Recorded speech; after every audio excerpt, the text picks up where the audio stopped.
Welcome to Dark Corner's Top 10 Christmas Horror Films, and this is a top 10 with a difference. We have a nice list of the best 5 Christmas horror films, and our naughty list of the worst, which kicks off with... Merry Christmas, little boys and girls! There's nothing offensively bad about Christmas Evil. Well, a kid watching Santa going down on his mother in the opening scene, but other than that... And it's not an uninteresting idea, the story of a man suffering a mental breakdown during an attempt to be Santa. It's actually worse than bad. It's dull. All right, turn around. All right, sideways. Turn sideways. This is the one irredeemable sin of filmmaking. Dullness is unforgivable. And when your film deals with a sexually repressed St. Nick going on a murder spree, it's also baffling. How do you make that dull? Why is it snowing, Grandma? Where does it come from? This seems pretty low placing for such a great film, but in a Christmas horror film list, Edward Scissorhands feels a little out of place because, A, although it undoubtedly contains horror elements... I can see that I've disturbed you. Vincent Price for one, and of course the Frankenstein theme. Is it really a horror film? And B, although it is undoubtedly set at Christmas, is it really a Christmas film? The holiday just doesn't play such an integral role as it does in other films on the list. It's unbelievable that they're having their Christmas party anyway. Other than that, great Christmas horror.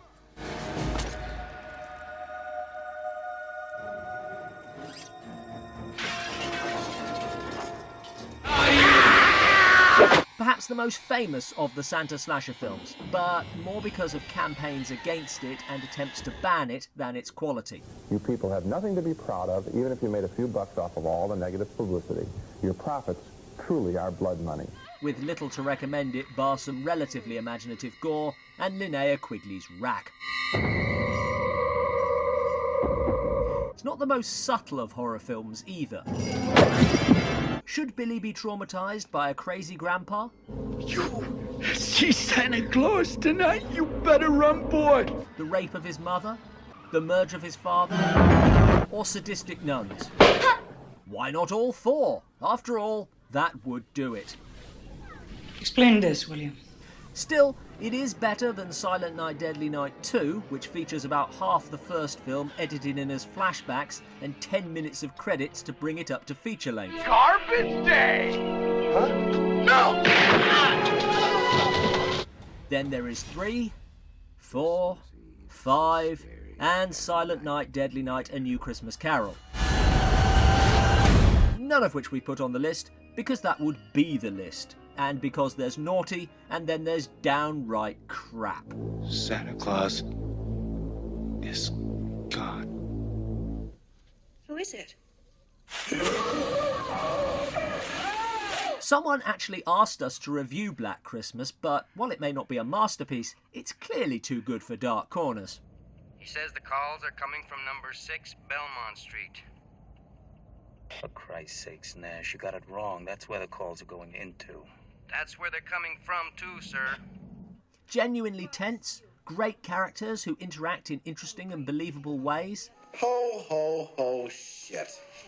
Probably the best role Margot Kidder ever had. But, I mean, how could I make something like that? And an eerily unsettling ending. Yes?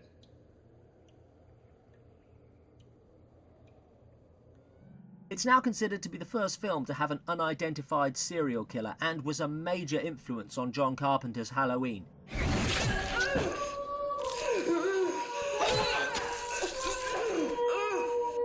We're talking, of course, about the '74 original. We'll have none of this remake nonsense. Oh, hell, not again. Although, keep your eyes open for this year's Dark Corners Christmas review. Next on the naughty list, one of many of these films that starts with a young man seeing his mommy doing stuff with Santa Claus that goes way beyond kissing and going pretty off the rails as a consequence. I deserve a chance to be happy, Wayne. And so do you. Years later, the man becomes obsessed with a horror film actress called Raven Quinn, whose female co-stars he starts to kill. I'm so pleased to have such a strong, supportive fan like you, Wayne. I just loved you in your last movie. Giving the film an exploitative excuse to crowbar in quite a lot of softcore nudity. The girls have beautiful bodies, and normal, healthy guys enjoy looking at them. The killings are done with a claw. Wayne? I'm not Wayne. I'm Santa Claus. You can probably see what they've done there. Do you hear me? Do you hear me? It does have some legitimate things to say about obsessed fan stalkers. It's just a shame it does this in such a sleazy way. And it's basically an excuse for a bunch of horny guys to watch a bunch of naked women. Unless you're German, then the strangest thing about Krampus is that this is based on genuine folklore, which makes the whole naughty and nice thing seem pretty damn tame by comparison.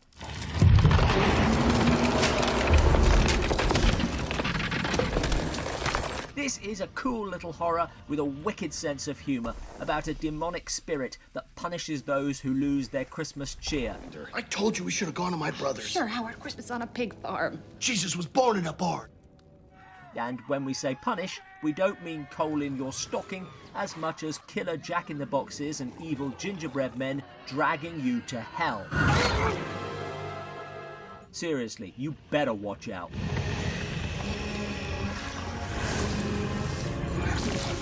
A collision between a prison transport and a genetics truck on a snowy road leads to a convicted serial killer mutating into a psychopathic snowman. This is gonna hurt. If that sounds funny, then it is at least meant to be.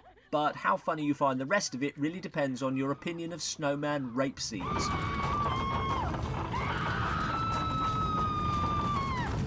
I'm not a fan. Looks like Christmas came a little early this year. Well, hope it was good for you, honey. This is one of those films made by people who think that you can deliberately make a film that's so bad it's good. You can't. It wasn't meant to happen like this. It's not funny when it's deliberate, and in this case, it's a bit nasty. Frostbite. Next time we'll use mistletoe. On the other hand, it's nowhere near as bad as the following year's Jack Frost with Michael Keaton. Chill, kid. Don't have a meltdown. Just missing out on the top spot of our nice list is a rare export indeed, a genuinely original Christmas movie and a good horror film as well. Based on 2 short films made by the same director, Jalmari Helander.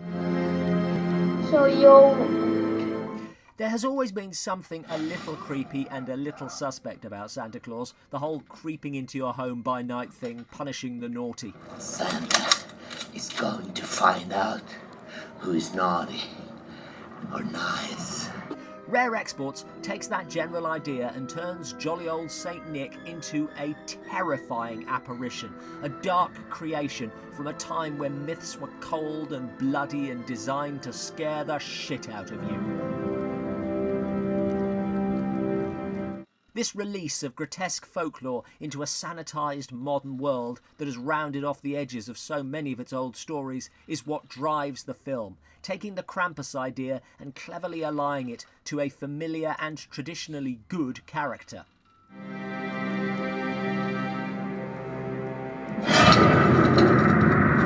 Unlike so many Killer Santa films, Rare Exports doesn't suggest that the killer has misunderstood who Santa Claus is. It suggests we have.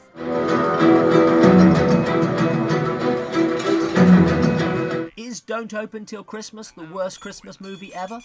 Only 3 more killing days to Christmas. The inclusion of the additional scenes written and directed by credit does little to imbue confidence. It's certainly very bad, nasty, gory, sleazy and downright indecent. Indecent? I'm a professional. With vague motives, unlovable leads who may or may not actually be the leads, idiot police, and a serial killer who apparently just waits in such obvious places as the London dungeons and strip clubs for Santa Claus to just show up. I'd love to have you sitting on my knee. Which he does. But what gives this its place at the top or bottom of our naughty list is that it's a film that literally kills Santa. Not once, but 9 times. How much less Christmassy can you get than a film in which Santa is impaled through the mouth, stabbed in the eye, garroted and barbecued, castrated, and stabbed in every other body part available. Go on, fuck off!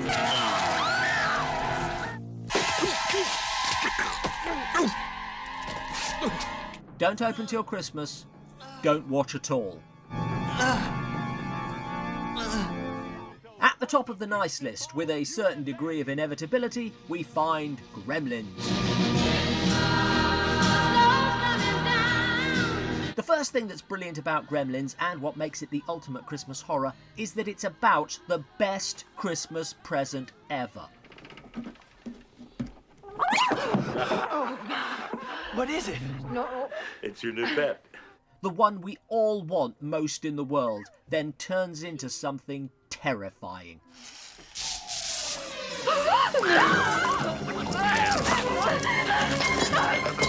Crucially, without losing the present itself.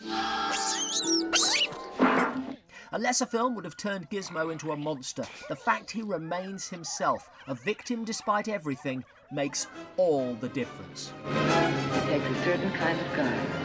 And that guy needs a certain kind of pain. Frankly, this video isn't nearly long enough to talk about Gremlins. The film at the top of the nice list deserves a longer video, and you deserve to see one. So, since it's Christmas, we'll make one! Watch this space for our Gremlins special.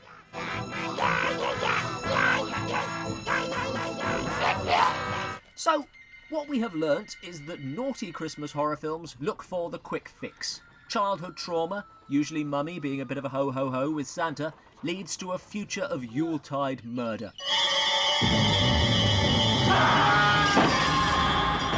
While the good movies remember that Christmas is not just about murder, but also laughs. No one wants to be depressed by a Christmas film. We might want to see it destroyed, but we still like a happy ending. Let us know your favourite Christmas films and see all Dark Corner's past Christmas reviews, including some on the naughty list, here. And don't forget to subscribe. It's the gift that keeps on giving. And that's how I found out there was no Santa Claus.